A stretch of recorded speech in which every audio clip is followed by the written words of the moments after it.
We're live. Hello, Jill. How's it going? Hello. Thanks for coming in. Sounds Thank good. you. Thanks you. Thanks very much. I got some people. I got some people in Edmonton. I got some people. There's some people who are actually gonna join me in the feed later on the rain stream. They're from Ottawa, and some people from Quebec who are here as well too, because they're trying to understand what they're dealing here in Alberta, so replicate what you're dealing here over there. So thanks for coming to join Thank the you. chat here. So essentially, I had some people here who gonna ask questions. If there are any questions on what's gonna show up here on the screen here, I got Sheila here's gonna is on the stream. And hey, Benita, I hope you're doing great. She's on the stream now. Hey, that's good. All right. So I'm going to start the question because I know you have some things to do after this. So we're going to be extremely fast. My first interview I have with Bobby Bernard, I actually was with 1.5 hours. So Oh I'm my going to goodness. make a very condensed video here because I have other things to do. Well, you have other things to do. I want to be respectful for your time. So talk about yourself.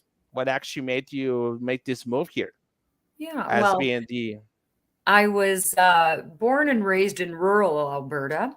And I have said for a while that when the UCP won the election, I posted on my Facebook that I've never been more proud to be a born and raised rural Alberta girl. oh, However, I've lived in Edmonton now for, well, if I say how many years, I might be revealing my age, but I've been living in Edmonton for a while, a long time now. So I am an Edmontonian. My full story, fledged Edmontonian. an Edmontonian, yes.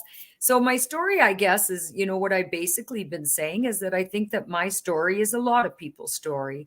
Back in 1920, in 2020, when things started to go a little sideways, and I felt that my rights and my freedoms were being taken away. I Yep. started wandering around about what's going on and how could this be happening. And I remember writing to the mayor at the time, and I remember reading something about the Constitution in Canada because I needed to understand how all of this was happening. And anyway, I found myself going to meetings and in and around Edmonton and area. There were SA 2022 meetings, there were Take Back Alberta meetings, Alberta Prosperity meetings, and when I went to those meetings, I found my people. I found other people who were questioning and wondering the same things that I was. How could this be happening? How have I lost my body autonomy? How have I lost my freedoms to just go around and do what I want to do? And then when I heard our prime minister say that I wasn't going to be allowed on a plane or a train or however he phrased that, I think that's when it really hit me that I think I need to get involved and do some start digging a little deeper. But so I basically just started going to a lot of meetings and really started caring about everything that was going on. Yeah, that's pretty much for a lot of people like in the freedom community. That's a lot of like including myself. That's kind of where it's like that's kind of what pushes us to at least move forward and to fight against this whole madness. Yeah, for those who are not in the province, because I got some people in the chat who are not from Alberta, particularly from Ontario specifically. SA22 and TB Take Back Alberta TB are essentially two very large grassroots groups in the province of Alberta. I have to tell these things because I have people in this room who are not in necessarily from Alberta, so they don't know the whole aspect and the whole structure. Mhm. But this is something that that people need to understand. Is those groups were essentially formed during the 2020 year area, so to speak, and these are what they call the grassroots, and these are the people who are currently going at the SEM, at the UCP AGM, who are very involved politically and stuff. So I just want to just precise that specific part that because of that. Well, when you throw out acronyms, people are often like, "What the heck are they talking about?" And that was Precisely. Yeah, the thing Precisely. is, it's important. And if somebody says, what's SA 2022, probably nobody really knows, but it was just a name. I understand it was a name given for St. Albert 2022. And it Yep. was because they didn't want it to have a name that was going to draw any attention to them. I still can't even believe now that we're in 2024, that we were all living in that kind of craziness that I Mhm. tell a story about. I remember I went to this one meeting and it was in this warehouse somewhere. And I just wanted to sort of understand what was going on and how other people were thinking. All of a sudden, they were like, the cops are here, the cops are here. And I was like, Yeah, totally. Absolutely. world exactly am I living in right now? And then the cops did come, and then we were all running to our cars. And I remember looking over and seeing the cops with these great big wrenchy things that they were trying to undo the chains on the locks and of this parking lot. And I was like, we've fallen so far. I couldn't even believe it. And Oh my so God. yeah, That's happening in Edmonton? yeah, it was a group that was just talking about how we could live. I think they were calling it at that time a parallel society. So, if there were going to be people who wanted to live with all of those rules and structures about masking and stuff like that, but maybe there were some people who weren't interested in living like that. And so, yeah, it was a pretty crazy time. I remember my Oh yeah. driving home and laughing about that and going, what the heck was that? But Yeah, crazy. absolutely, absolutely. And during that time, there was another, because a lot of those groups specifically happened in the same period, like 2020, 2020, 2020 Yeah, year period. 2021, 2022, Yeah, that kind a of lot thing. of a lot of crazy stuff happened in that period of time. And a lot of those groups actually formed during that period of time. But I can tell you, for those who are not in Alberta, basically those groups that we're talking about are essentially the result of a when it's basically the result of groups that started to emerge from that period of time. So you were at the town hall meeting on Monday, which is about this week on October 21st. I heard you along with speaking with Bobby Minar. I have Bobby on camera yesterday. She explaining what she's planning to do, what you're in a more detailed matter. I just want to ask you, if you were choosing to be the president of the Edmonton area, what's gonna be your what kind of first days? What's gonna be like? My 100 days. Well, Well, you're basically doing this for the UCP, from my understanding, right? So what's yeah. gonna be for Well, this? What's listen, gonna be? I worked in not-for-profit for 30 some years of my life. Um, Oh, so I understand not-for-profit associations, charities, that kind of thing. I understand board positions. And when you're on a board, you have job description that they give you. I ran a board for 10 years as an executive director and of an association, as a matter of fact, with members. They had about 3,600 members at that time. hmm. So, I understand what I'm getting into. Every good board has job descriptions for their board members. So it's very straightforward. The UCP has job description for the position. Now, one of the things that people had to learn, and a lot of people don't understand this, but the UCP board is made up of X amount of positions. So they have 2 representatives for Northern Alberta, 2 representatives for Edmonton, 2 for Central, 2 for South, 2 for Calgary, and then they have some other VP positions, such as membership, fundraising, that kind of thing. So it's basically the same structure of any board, right? You have your VP of certain things that you do, and you have your, kind of soldiers who do other things. So basically, there's 2 people who are tasked with working with the CAs, what we call the constituency associations here in Hmm. Edmonton. So Yeah. it's actually very straightforward. There's no big mystery about this. The UCP has a job description that they want you to be able to do. They want you to be able to have communications with the association, which is the UCP Association. That would be their staff. They want you to have communications with the board, which is all of the people that I had just Proven, mentioned. party wise.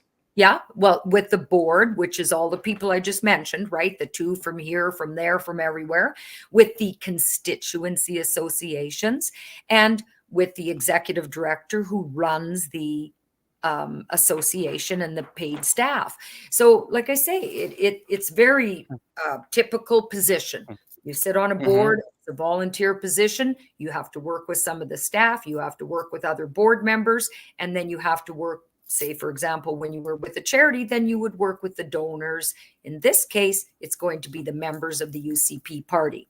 So another part of that job description is they expect that you will attend constituency association AGMs, Yeah. and that you will go to as many of the meetings as you can.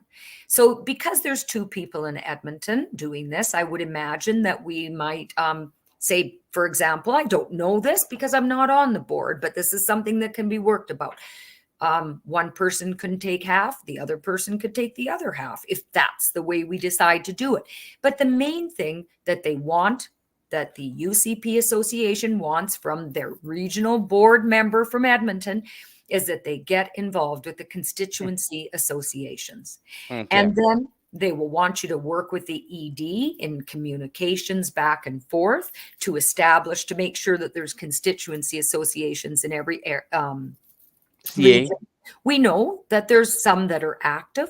There's some that aren't very active. There's some that have been busy and have a good funding pool. And there's some that don't have that much money. So it's like, it just varies. It depends on the amount of effort, on the amount of success that they've had.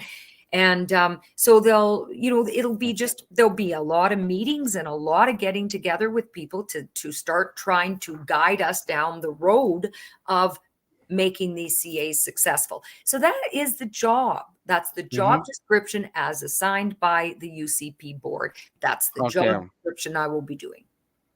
If you were to work on some aspects, because what we're hearing there, it's the role, as I'll give you my understanding from a role from a CA board. A CA board is essentially a group in a riding, and what they have to do is to work together in order to advance in the next campaign, the next election, so to speak. So, what is something that you would like to improve Well, as I a think one of the things that we need to work on. So I'm going to give you this example. I grew up in northern Alberta in a rural town, in a small rural town.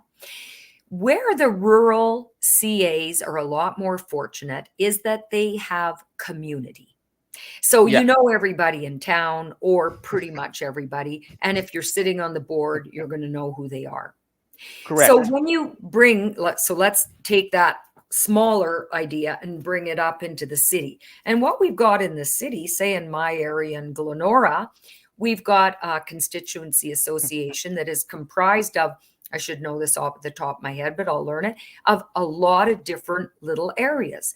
Dovercourt, Sherbrooke, Woodcroft. There's about, I'm going to say, let's say there's 10, right? So there's all of these communities, and that's what makes up Glenora. So Yep, we don't have community in Edmonton like we do in rural Alberta. So where the understood. struggle is, you're trying to find people to come and sit in this board. You've never met them before. You don't live close to them. You don't know anything about them.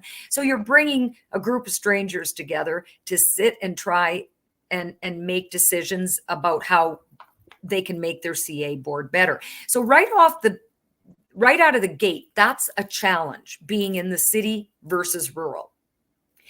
So what was your question? Because I know I digressed, but I was just Yeah, thinking how important it was for yeah. people to understand that the CAs in Edmonton are different than they are in rural Mhm. Alberta. So Yeah, yes, we are struggling, and that would be one of the reasons why.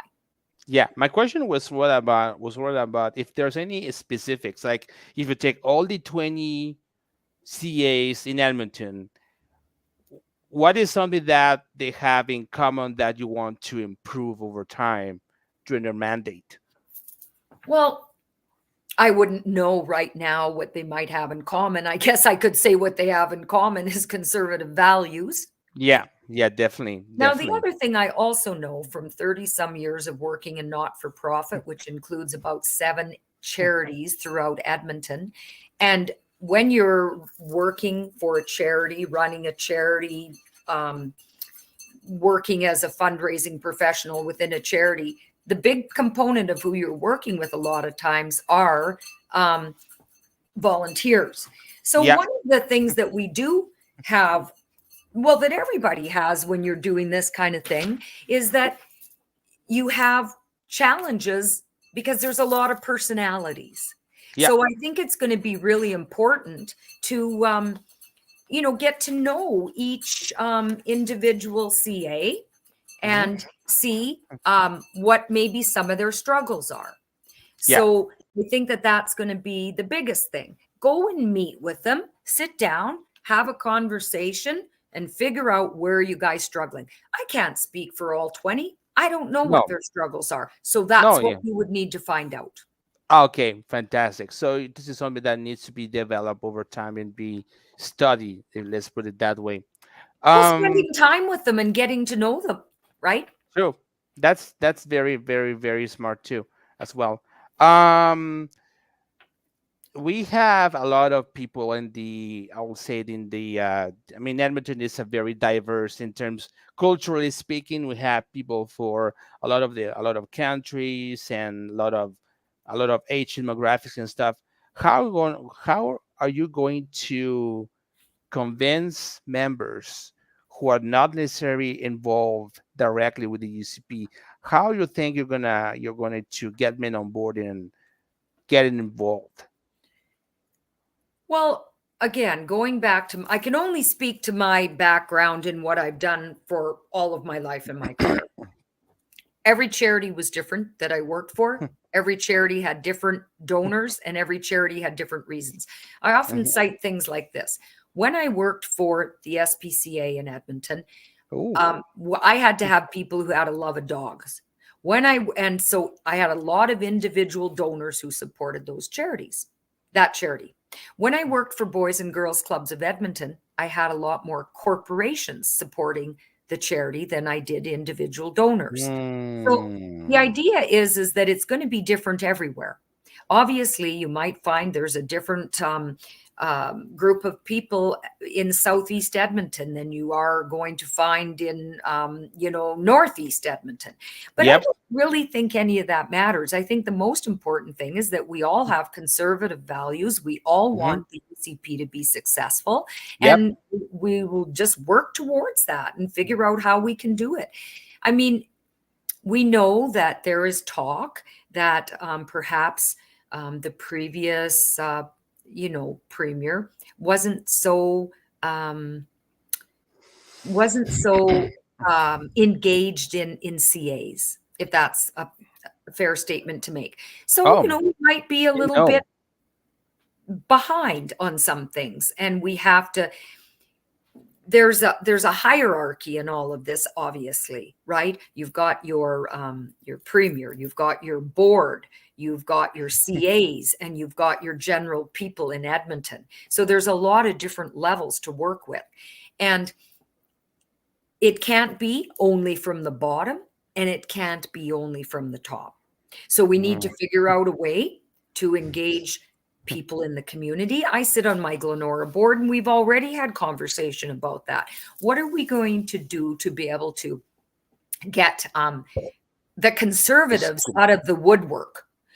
Now, here's another story I tell, which I remember when the whole election was happening, and I would go around to my neighbor. I know a lot of people in my neighborhood, and I would go around and I would say, hey, can we put a sign on your lawn? Well, I would text them actually, and they were like, well, I don't really want to be seen as supporting the UCP. And that was the weirdest thing I'd ever heard, because I grew up in politics where it was, there was an orange sign on the lawn, there was a blue sign, there was a red sign, and it didn't matter what your politics were. But Hmm. somewhere along the way, we've lost course because we're not allowed to be who we are. And when the people, my neighbors said that to me.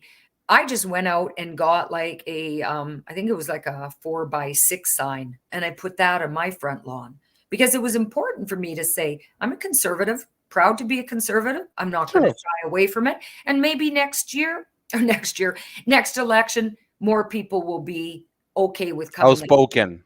And I think the other thing that didn't help was there was so much division with Jason Kenney, and people Mm. were mad at him. They didn't, so there was just a different landscape back then. Yeah, totally. And that's another thing I just realized is that for somebody who lived in another province prior to move here to Alberta, basically Kenny and Daniel Smith were essentially the same, but in fact, there are two different groups between the UCP, the White Rose and the Progressive Conservatives. So trying Mhm. to mingle and trying to deal with those differences, it's kind of, I would say it's a challenge, but it's something that has to be dealt with. And there might be some friction or not. That would depend how you say things like that. But this is something got me interested into the UCP as a result, is because there is common ground anywhere, right? Mhm. There is common ground anywhere. So we had to work on that, and that's going to be something that it's going to be rewarding as well too.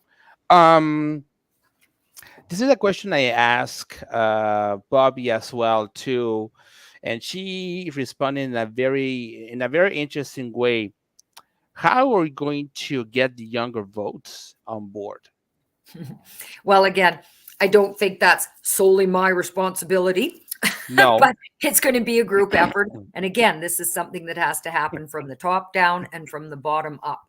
So, for example, I was at a PACE meeting last night, and there was just a tremendous young man there. And I made sure I went over and spoke to him and talked to him about how to get involved. And he was so dear. He said, "What's a CA?" And so, there's an education part of it. I think Hmm. that I was visiting, speaking at one of the CAs, and we had this exact conversation about how do we get the young people involved. And of course, we know that last year it was put forward as a resolution to have a youth sit on the board, and Yep. that didn't pass. But I think a lot of people realize that that's very important. So Yeah. I know even in my own CA, we have talked about finding some younger members to come and sit on our board, because it is that thing. We look around and we've all got the gray hair. Now, is that really that different than it has ever been? I remember years ago watching the people involved in politics, and I thought, oh my God, they're all so old. And here I am. So what can you say? So, I mean, I don't know if anything's really changed that much to say that this is a really bad thing and we haven't done it. It's an evolution, and we realize that in today's world things are different than they were back then, and so Yep. now we need to work on it. So, and how would I do that? I would speak to every CA board about talking about a strategy for it. How do you think you Mm. guys could do it? You know your people, you know your area.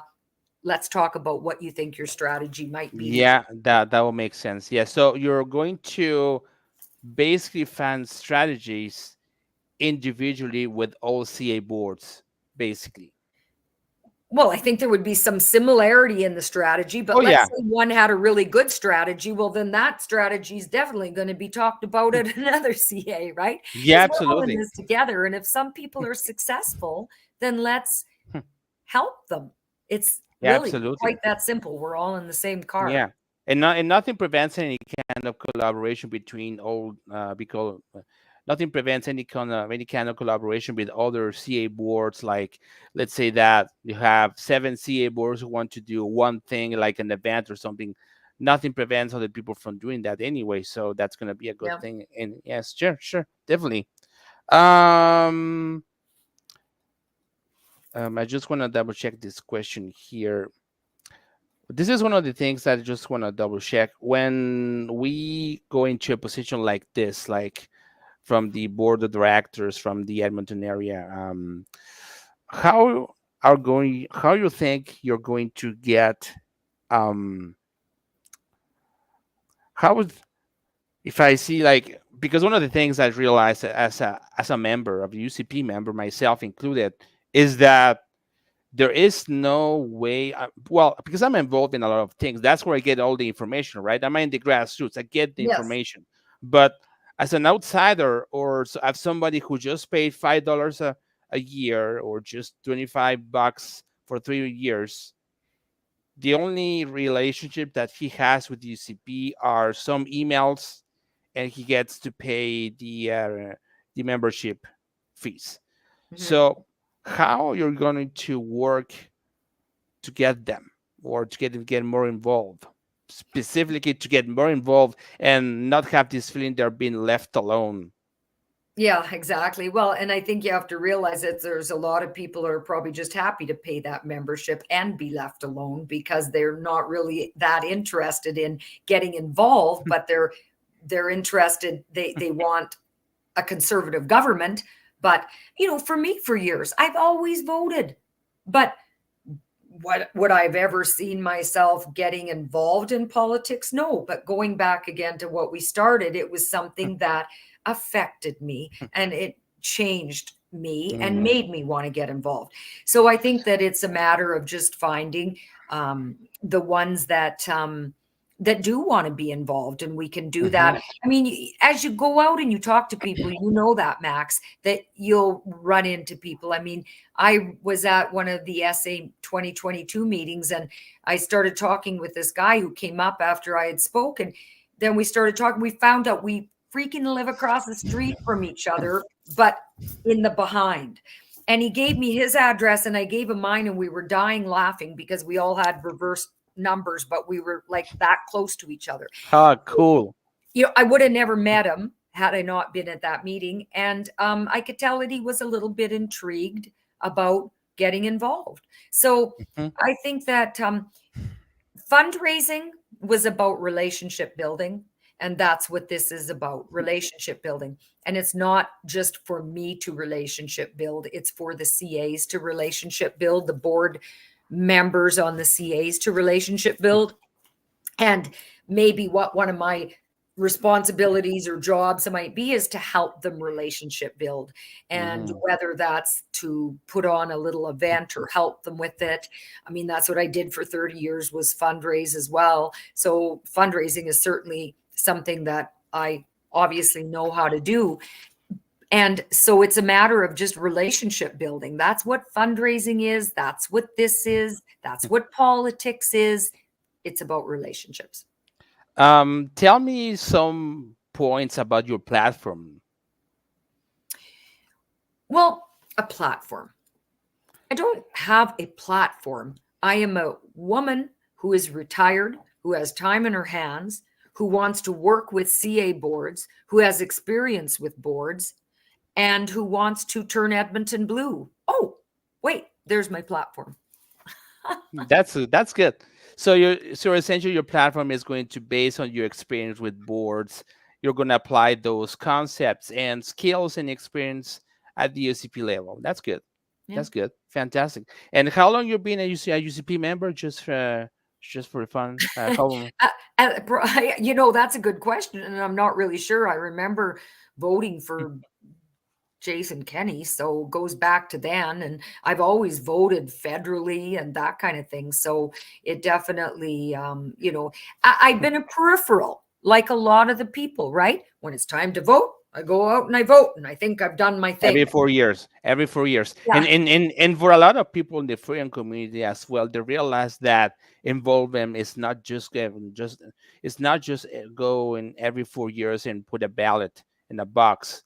I think Mhm. the involvement is more to be on the most, it's more being on the ground, fight and fight and trying to get involved, and being on the ground as much as possible. And this is something that I think the guys from the UCP are looking for right now, is to have people on who's going to be there for their for the CAs, and be on the ground as much as they can, as much as you can, as people Well, I can, as think that's obviously. the one thing you and I, certainly, I see you at every meeting, and I think, yeah, I know you're at way more than I am. But one of the things that I think we've realized, I mean, I didn't start going to meetings thinking that I was going to someday run to sit on the UCP board. I went No, to meetings because I needed to understand what was happening, and I cared to yeah, understand what was happening. So that's how I evolved. And it's not everybody's path. Some people have been involved in politics forever, but for me, that's how I evolved. I was curious. I needed to understand why this was happening, and once I understood why it was happening, then I knew that I needed to get involved to ensure it stopped happening, Yeah, and then absolutely. get involved to the level that you make sure it never happens again. Yeah, absolutely. It's kind of for it's kind of my involvement too. I decided when I started to go to those freedom meetings and stuff, I never thought I would have to run a podcast and websites and stuff. Right. Yeah. I do that for You're a like the living, but pleb. Hey, the pleb, he was a truck driver and now he's a big podcaster, right? You know the pleb? yeah. Yeah, I Oh yeah, love I him. follow him every Yeah. day. Makes Yeah. me laugh every And time. Mr. Yeah, Sunshine Baby. None of those guys said, one day I dream of being a podcaster. yeah, So absolutely. It's there just you that go. they basically have their calling. That's the Yep. thing. They're Yep. being called, and that's how they do. Just fight with this madness. Yeah. Any way we can possibly touch base with you if people want to get involved in your campaign or anything like that? I know it's going to be next week Mhm. for the election at the AGM. By the way, and I bet you're going to the AGM, right? Like, I'll show up, I guess. uh, just Yes, show of up. course I'm going to be there. Of course, I'll be there the entire weekend. I'll be there. It's going to be a massive thing. Yeah. Yeah, and those things, and also people don't, because I have other people from other provinces looking at this podcast as well. Basically, the UCP, the United Conservative Party, has a annual general meeting, which is going to be again the largest conservative gathering in Canada. Hmm. Last year, we were about 3,500 people. The most recent numbers show that we're going to be in the 60 and the 5,800, I think we beat our own 6,000 record, Max. again, Yeah. and that would not surprise me that it will go after will go higher. I think that this is something that I discussed with Bobby the other day. Is that I think that leadership review that happens every 2 years, that is what pushed a lot of people into going to this AGM as well. And we're gonna have another because the leadership position gets renewed every 2 years. So in Hmm. 2026, we're going to have the same leadership race again, a leadership review again at the UCP, but at this time, we're going to have potential municipal elections, potential the next year, 2027, that's going to be the provincial election. Hmm. So a lot of things are going to move at the same time. Like we have the PACE meetings, as you mentioned, and working very hard to go in those meetings as well and do a podcast there, right? Hmm. And so this is like a group in Edmonton as well who are going to be active very politically at the city of Edmonton, because you know what's happening in Edmonton. It's very insane. If you think Toronto is bad, go back to Edmonton and let me talk about it, right? Yep, that's for sure. Yeah.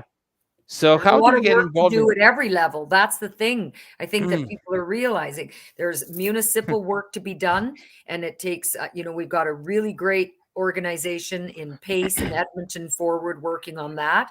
We were working hard at a provincial level, and right away it's going to be time to work at Get the involved. federal level. So, yeah, Yeah, it's really absolutely. cool. And we Absolutely. just So got a wonderful guy, Saeed, in my area here for Edmonton Center. So he got voted in. So that's great. We have that very exciting thing to look forward to. So yeah, Said, is that the guy who is this the guy who's gonna run for the conservatives in the next year? yeah, against Boissonneau. Oh my god, the other Randy. The That's other right. Randy. Oh my Yes. god, this guy and I'm gonna show you something. I'm just gonna show you something in regards to I'm gonna look to the Canada.ca projections. And gonna look at this. This is a real beauty. So this is federal parties, constituency associations. I was going to want to show you specifically about Edmonton Center because this is a very interesting thing. Language of Canada, Alberta. So Alberta is expected to have just one seat. That's Strathcona something something. But I'm gonna show you that specific writing you're referring to.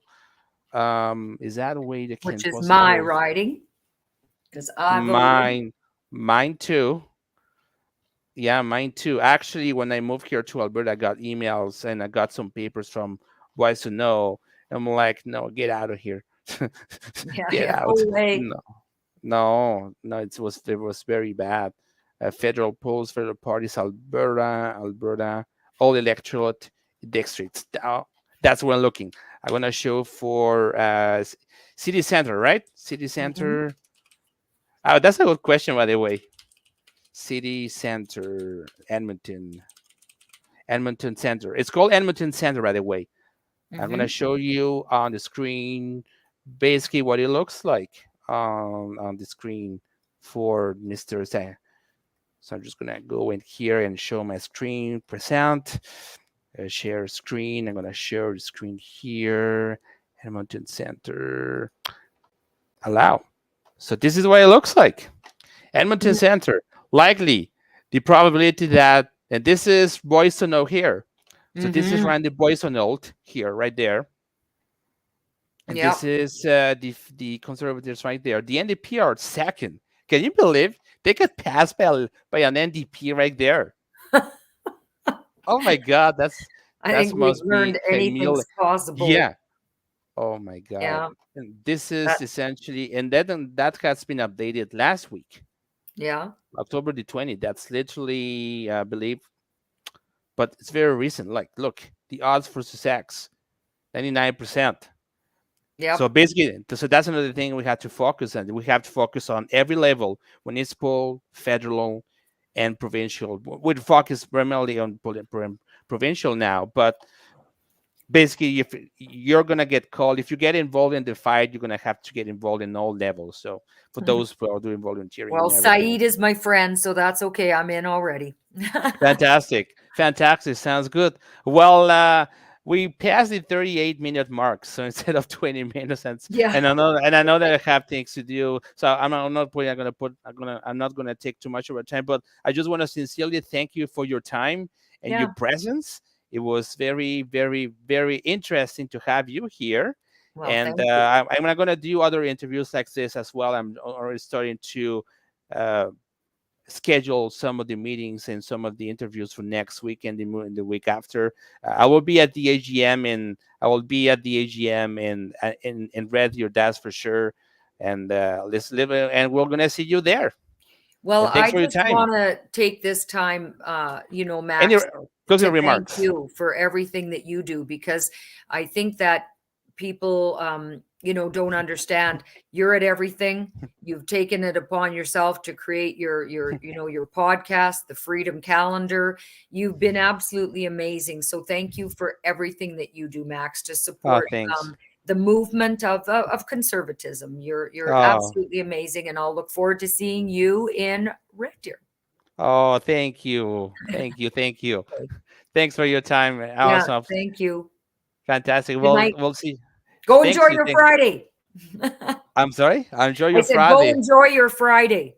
I think I'm gonna eat something there, and I don't know. I'm gonna work on my weekend, so it's gonna be Yeah, a lot of things to do.